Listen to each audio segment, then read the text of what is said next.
standing a few blocks from my old apartment in Jerusalem, everything comes back as muscle memory. You take a left here, you go up the hill, you cross 30 lanes of screaming traffic, you ring the buzzer, and just like I had never left, I was back in my rabbi's 5th floor apartment, sitting where I always sat, which is on the Mirpeset, the balcony, which overlooks the Tayelet, the famous Jerusalem overlook. And so we studied Talmud, and then we caught up, and we shared pictures, and we checked in on family, his family, my family, and said, okay, let's go get dinner. And I said, where should we go for dinner, Rav? And he said, I feel like Jewish food. No, okay. So we call a taxi, and it takes us to all places, the Haredi ultra-Orthodox enclave of Mea Sharim. And the taxi driver is aghast. There's a restaurant here? You gotta be joking. But sure enough, there it is, Deutsches. One guy straight out of Shtisel serving his wife's food onto a hot tray. My plate is disposable plastic. We get some kugel, some farfel, some chicken, some meat. The food's not the reason why I'm there. It's about the company.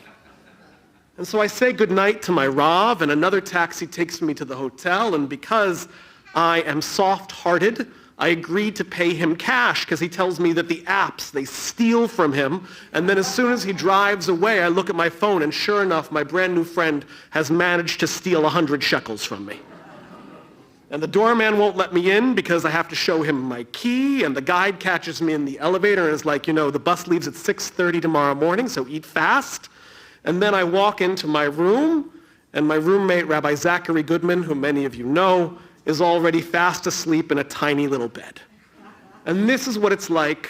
These are the rhythms of a trip to Israel. It almost feels normal. Israel is not normal.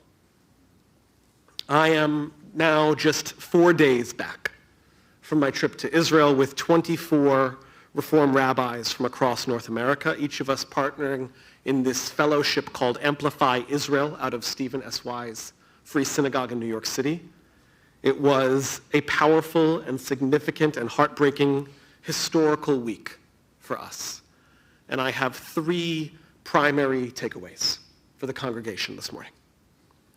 The first is that without visiting Israel, I do not think it is possible for even the most engaged and committed and well-educated diaspora Jew to fully comprehend the existential threat that occurred on October 7th. I count myself amongst that number. I was not ready. I did not understand. None of my reading and none of my advocacy and none of my unwavering focus on Israel for this last year prepared me to stand in the ruins of Kibbutz Nachal Oz in the south or Kibbutz Menara in the north. I was not ready to stand in the home of the Zohar family, to go into their living room where they both lived and died. And the only thought that came to my mind before I felt physically possessed to run from the horror of what was right before me was to notice that the backsplash of their kitchen had been very tastefully redone in the last few years. Every Israeli that we spoke to who didn't have a story of heartbreaking loss had a story of a heartbreaking near miss. Standing in the temporary police station in Sderot, we watched internal video of well-trained Hamas fighters efficiently killing and executing security personnel and first responders, and the police commander explained to us that the only reason he was alive to speak to us that morning is because the Sephardic synagogue that he goes to comes back into the city on a different road. The Nova survivor, who was a recent Oleh from Etobicoke, told me that the only way he made it off the highway alive was sheer dumb luck, because the Hamasniks emptied their entire magazine rifle into the car right in front of him, and they couldn't reload fast enough to do the same to the car that he and his family were in.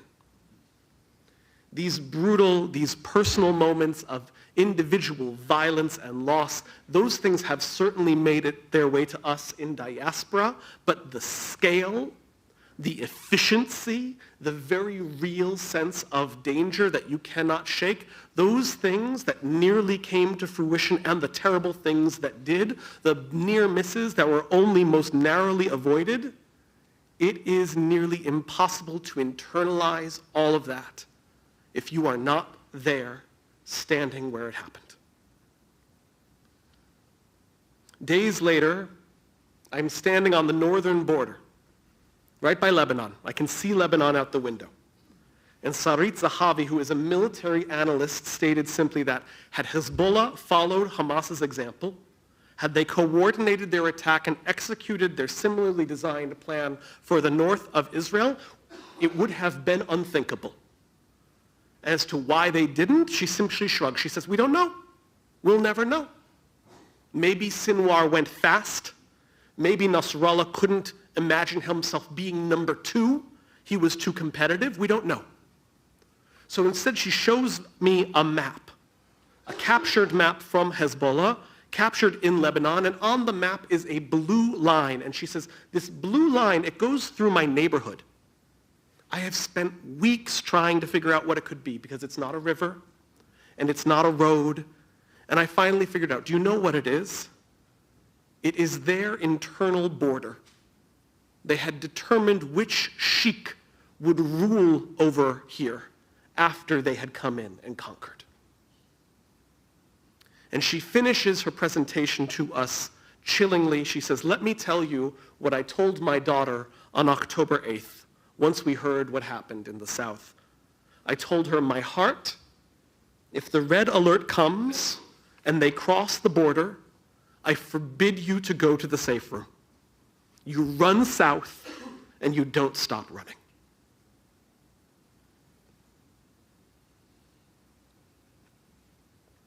We read in this week's Torah portion that God heard their moaning and God remembered the covenant. And many people ask, did God forget? Did God forget the covenant and the Israelites and the oppressed slaves of Egypt? And our rabbis reply that Torah uses human language to describe the mystery that is the mind of God. For a human being, there are moments when we remember something, and there are moments when we forget something, and there are moments when we're simply not thinking about a thing we will always know. And when that thing that we have always known comes back to the front of our mind, we say, we remembered. And this is the case with the divine. God remembers the Israelites, and the Torah tells us that God remembers the Israelite because it becomes the primary and singular focus of the divine will at this moment to set them free. My second point for this morning relates to this very dearly. There was not a single moment of my week in Israel that I and everyone around me was not remembering October 7th, or the hostages, or the fallen, or the war in Gaza. Even when it was not the primary thought in our mind, it was the undercurrent, the flavor, the rhythm, the atmosphere that we lived in, because it is the single and total focus of an entire society. Everywhere you go, you see the faces of the stolen and the slain, yellow ribbons, yellow flags. They are on signs, they are on banners, they are on light poles, they are on store windows, they are on traffic stops, they are on the side of the road. Even the clouds above seem to take on their shape. Each morning, the newspapers, all of the newspapers, publish the faces and the bios of the soldiers that died the previous day. And the families of the fallen create places of memory, like Givat HaTzipetonit, this mound outside of Gaza where the first victims of October 7th, the all-female observer units who tried to raise the alarm, are remembered. And not just us, not just the Jewish community. I visited Majd al-Shams, the Druze community in the Golan, where a Hezbollah rocket struck a soccer field and killed 12 children. We met with the fathers of 2 of those children. It was perhaps the most painful and raw moment of my entire trip. This ruined, blasted fence next to a hole. And there next to that spot are the faces of 12 kochavim. They call them their stars. 12 heavenly lights, these little children who their parents already believe have been reincarnated, have been born again into this world. And standing next to this physical, metaphorical, and emotional whole are their friends. And suddenly, a soccer game breaks out. And they ask us to play with them and to kick the ball, and we turn to the adults and we say, is this okay? Are we allowed? And the father of the boy who was struck by the rocket says, of course it's okay. This is how their friends remember them. Today is January 18th. It is the 470th day of the war. And in Israel today, it is October 7th. It is the first day of the war. And for each someone in Israel, it is somewhere between day 100, 470, 120, 300, whenever, every day and any day that the person that they love was lost. You cannot be in Israel right now and not have one foot in memory. And my third takeaway is a positive one. One I heard repeated again and again across liberal and religious spaces in the periphery and in the center, that there was before the war a very real generational fear in Israel, just like there is everywhere, that this older generation looked at the current generation. The people in their 20s and 30s and early 40s, the millennials, the Gen Z crowd, and the older generation was not certain if the country was going to be in good hands. These young people, they don't work hard enough, and they spend too much time on their phones, and they talk too much about their feelings and their gender, and they don't know anything. They know nothing about the real world. And in Israel especially, there was this concern that the next generation of Israelis would not stay. Between the civil strife and the high cost of living and the tensions with the Haredim and the need to serve in the reserves and the obligation to send your own child to the IDF, who would live in a kibbutz near Gaza or a moshav in Rocket Range in the north, even a nice suburb of Tel Aviv, when you can move and just go to New York or Berlin or Toronto? And today there is not a single person who is saying that. In fact, Israelis are calling this generation of 20s and 30s their own greatest generation.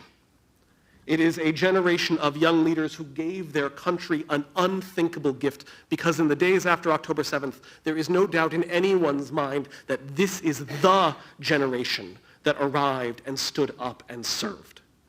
Most people in their 20s and 30s in Israel have served hundreds of days in reserve duty in Miluim. They have put their careers on hold. They have canceled their weddings. They have put their lives behind them to serve their nation, and then they have done it again and again. They've let themselves be passed over for promotions. They've shuttered their startups. The older ones have missed moments in the lives of their children. And of course, hundreds of them have paid the final and ultimate price. It is this generation of 20s and 30s, that has put aside their personal politics for the good of society in a time when everyone across the world says no one does that anymore. They are patriotic, and they are Zionist, and they are right and left and religious and secular. They are strong, resilient, and despite the horror that they have seen, they are somehow ridiculously optimistic about the future. And not only their future, but our future. The future of the Jews of the diaspora as well. This is the first time I have ever gone to Israel and an Israeli has asked me, how am I doing?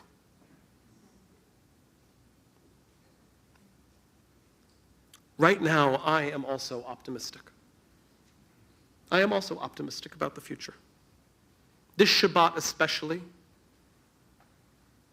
my heart is so filled with pride because I look out at this kahal and I see the same qualities in our next generation, especially this generation of leadership that we've honored this morning that the Israelis do in theirs. I turned to Rabbi Barashel just a moment ago and I said, there is not a synagogue in the world looking out at this kahal that would not kill to have a group as diverse and young and vibrant and intergenerational as this on a Shabbat morning, on a quiet, sleepy Shabbat morning in the middle of January. I am so optimistic. I am so full of pride. I see young, committed, educated, generous Jewish leaders of many generations this morning. And in our synagogue here in Toronto, I see individuals, and I see couples, and I see families who are choosing to be part of our Jewish story, of our Jewish people, of our Jewish community at the most dangerous, most fearful, most intimidating time to be a Jew in their lifetime and in their parents' lifetimes. It is true in Israel. It is true here at Holy Blossom. This is a generation that shows up. I told you I had 3 takeaways. I lied. I have 4. The 4th one, we don't know what's coming. We don't know what's coming in Israel. We don't know what's coming in Canada. We don't know what's coming to our people. And I understand. I understand right now if that is a cause of fear for you. But I will point again to our Torah. Every moment of redemption in our people's history is uncertain, just like this one. Our ancestors did not know what awaited them when they left Egypt, and those who returned from Babylon did not know what awaited them at home in Zion. And the ones who kept our tradition alive for centuries did not know when or if their descendants might ever come home. The first generation of Jews that came to the New World did not know their fate. And the earliest Zionist pioneers, they only knew, Im tirtzu en lo agada. If you will it, it is no dream. We are a people of transformational moments. Redemption is calling. Our people will begin to come home, please God, tomorrow. And so this is my final takeaway from my time in Israel. That we are still alive. Am Yisrael Chai. We have made it through, and we will see better days. Shabbat Shalom.